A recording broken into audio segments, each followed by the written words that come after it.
Hello, friends. Welcome to Science Talk. I am your host, Jim Massa. In continuing bringing to you more reports, more research looking at food risks as the planet warms,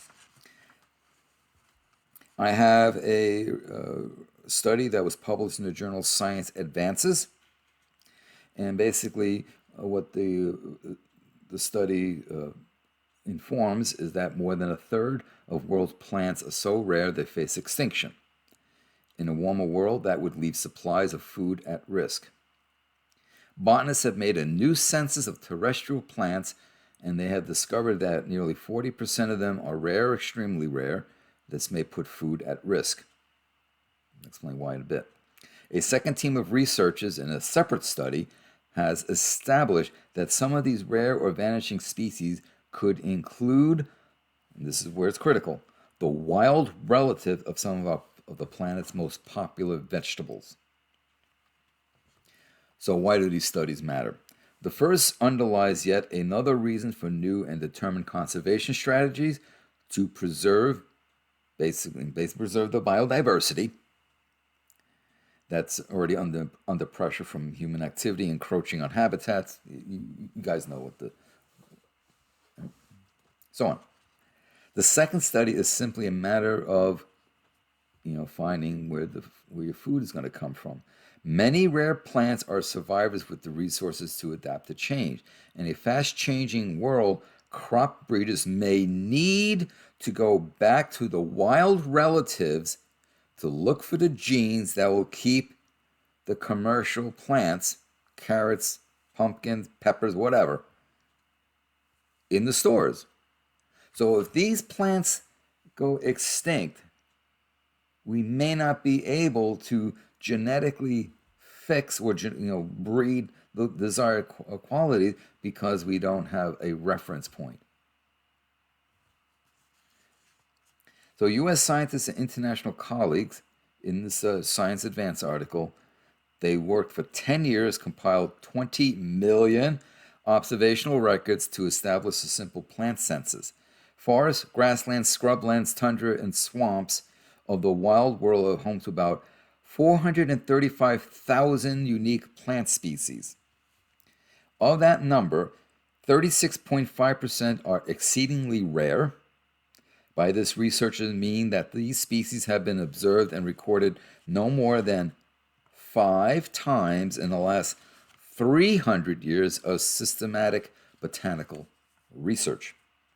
Brian Enquist of the University of Arizona, who led this particular consortium, states that according to ecological and evolutionary theory, we'd expect many species to be rare, but the actual observed number we found was pretty startling. There are many more rare species than we expected. These rare species were most likely to be clustered in what ecologists call hotspots. Northern Andes in South America, Costa Rica, South Africa, Madagascar, Southeast Asia.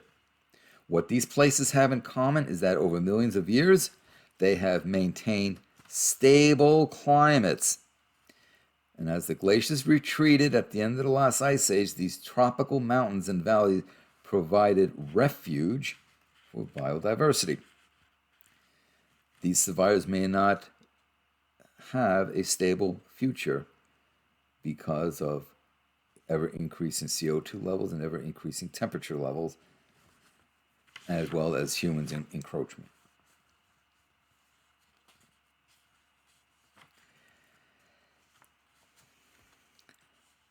Now, you can say, what's the big deal? Okay, well, we already said that a lot of farmers, a lot of agriculturists will go back to the wild relatives of the commercially important crops to gain important genetic information and genetic material. And of course, humans depend on the natural world for biodiversity. Plants, fungi, mammals, fish, birds, amphibians, reptiles, etc. You know the litany. But also, especially from the tropics, a lot of plants, while we may not be able to ingest them, there's a lot of potential medicines to be found with these tropical plants. If we lose these plants, we don't know what potential medical cure or treatment they could provide.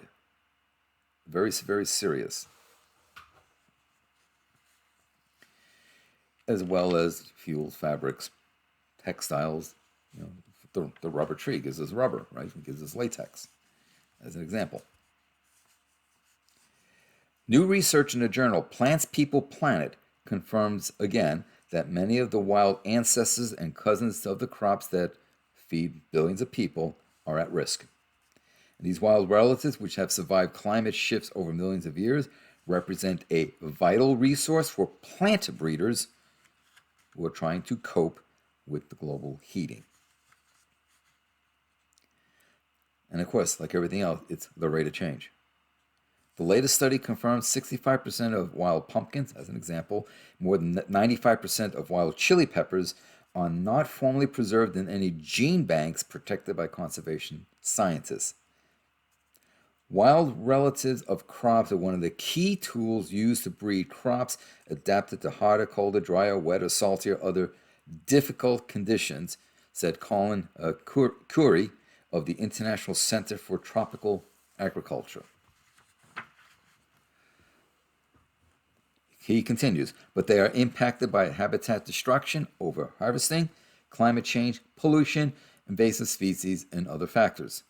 Some are sure to disappear from their natural habitats without urgent action. Dr. Curry and his colleagues have prepared a series of detailed maps of the range and distribution of the wild relatives of a range of important food species. The aim is to focus on the most effective kinds of protection so that food for the future can be ensured. If they disappear, they are gone, said Dr. Curry. Extinction is forever, which is a loss not only in terms of evolution and persistence on the planet, but also a loss to the future of our food. For humans to consistently think that we are separate from nature is utter stupidity. We are part of the ecosystem. We have to preserve the ecosystem. Because preserving the ecosystem is preserving ourselves. And right now, we're doing a shitty job of preserving the ecosystem. We are thus ensuring our own demise as a species, our own extinction. Thank you for your time. Hello, folks. This is Jim here with Science Talk, asking you to please subscribe to my channel and to inform others of my channel and of the work that I do. Please share to social media platforms that you use.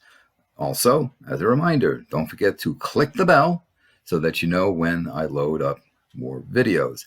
Finally, I ask that you support the work that I do by becoming a patron at patreon.com. Details in the description box below. Thank you for your support.